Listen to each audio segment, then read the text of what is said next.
তো গাইস এটা হচ্ছে পেন্টিং মেশিন।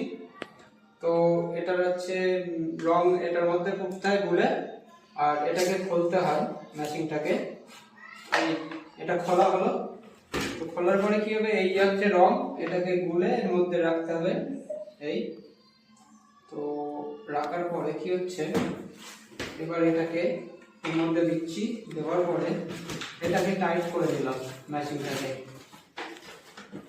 তো এটাকে টাইট করার পরে কি হয়, এর গায়ে একটু রং লেগে যায়, এটাকে একটু পরিষ্কার করে দিতে হবে। তো নেওয়ার পরে এটা হচ্ছে সুইচ, এটাকে চালু করতে হয়। এই চালু, এখান থেকে এটাকে সুইচ মারলাম না আমি, এটাকে দেখাচ্ছি। আর এই হচ্ছে সুইচ, এটাকে মানে হাতের রিস্টের সাথে এটাকে মারতে হবে এটাকে। তো এটাকে কিভাবে মারতে হবে সেটা তোমাদেরকে দেখাচ্ছি। আমাকে বরাবর হাতে না গাইস, এই হচ্ছে মেশিন। আর এটাকে চালু করতে গেলে প্রথমে একটা সুইচ